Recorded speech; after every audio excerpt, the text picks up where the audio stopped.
Hi guys, and thank you so much for checking out this video lesson. It's going to be a short lesson on the Lydian scale. We're going to be looking at some simple 1 octave and 2 octave fingering patterns, and then I'm going to improvise over this track that I've composed, just basically using the colours and characteristics of the Lydian scale in a more musical environment. I think it's really important when you're practicing, well, whatever you're practicing, to kind of work in 2 different ways. First, by really isolating and focusing in on whatever you're working on, making sure you're technically efficient, making sure you can hear what you're working on. And then the second part is to really start improvising and creating music and just basically being creative with whatever you're working on. That's the reason why I created this track, because I just want to not sound like I'm playing patterns and scales. I kind of want to be in a more musical environment. And you basically sound how you practice. So if you practice scales and patterns, you're going to sound like you play scales and patterns. So I like to create little tracks to play along with and just bring out the musicality that's within me and just, you know, focus or stay focused in what I'm working on. So I'm going to make this track available for you to download, so you can just basically do the same thing. Just have fun with it, apply what we're looking at here, and just create your own melodies and improvisations. So if you're not sure what a Lydian scale is, it's basically the 4th mode of the major modes. And if you're not familiar with what a mode is, or the major modes, it's basically if you take a major scale and you build a new scale starting from each degree of that major scale using the same notes, you create a new set of scales which is called the major modes. Now if I take the G major scale, now I'm sure you're all familiar with the sound of that scale, and now if we start this scale starting from the 4th degree, which is C, and build a scale C to C using notes from the G major modes, we come up with what is called a Lydian scale. And it sounds very familiar to the major scale, but it just has this raised 4th degree.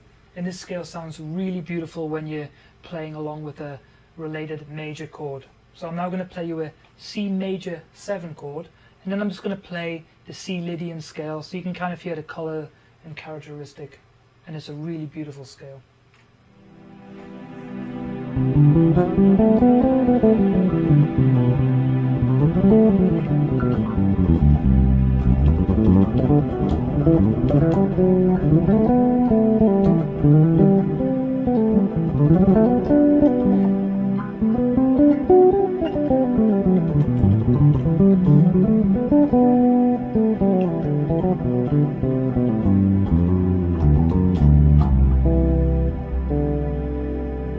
It's a really gorgeous scale, and I use it quite a lot in my compositions and improvisations, and it's just, you know, a really sensitive, sweet scale.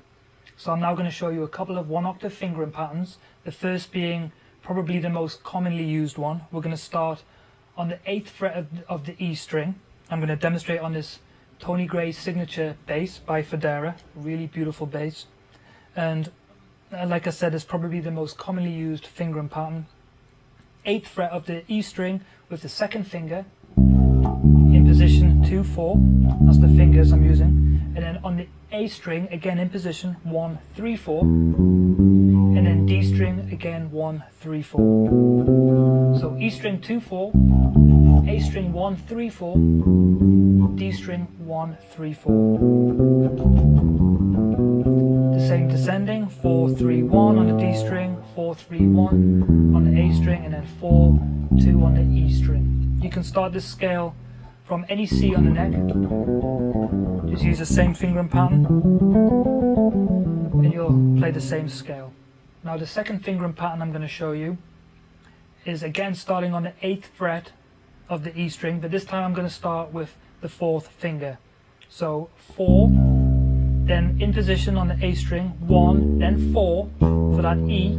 And the reason why I'm using 1-4 instead of 1-3 is because now we're going to do a slight positional shift on the D string, 1-2-4, and then finally on the G string, 1-2. So again from the E string, 4, then 1-4 on the A string, 1-2-4 in the new position, then 1-2 on the G string. Same descending, 2-1, 4-2-1, 4-1.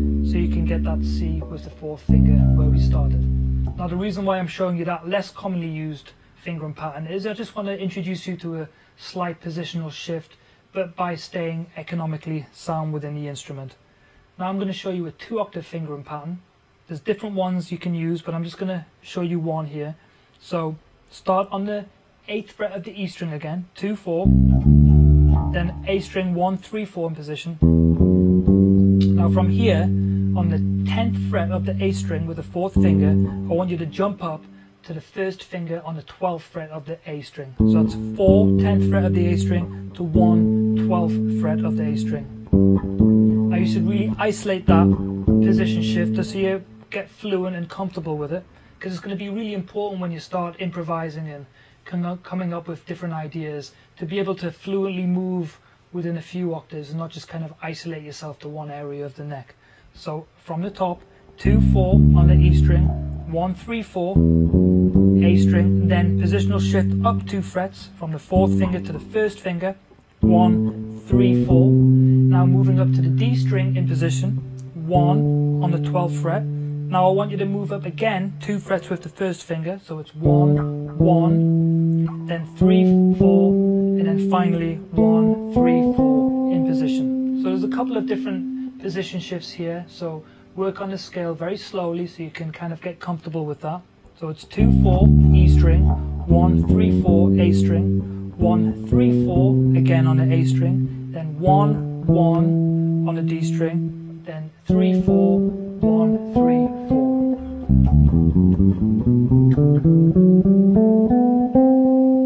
Now descending, we're going to use a slightly different fingering pattern. It's going to be 4, 3, 1, and then from here I want you to go from the 14th fret of the G string with the 1st finger to the 12th fret of the G string with the 4th finger. So we're going 1, 4. Again, isolate that if you need to.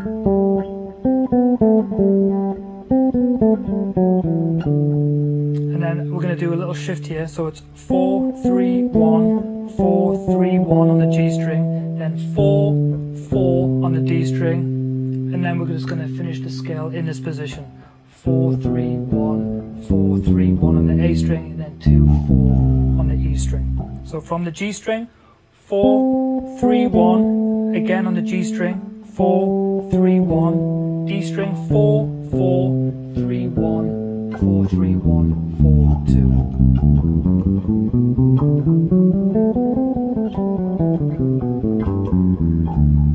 Now if you can become fluent with this 2-octave fingering pattern, you're going to start to see your musicality and your movement and your technique around your instrument improve quite considerably. So I've written out the fingering pattern for you, so please check it out, and now I'm just going to improvise over this track using the Lydian scale.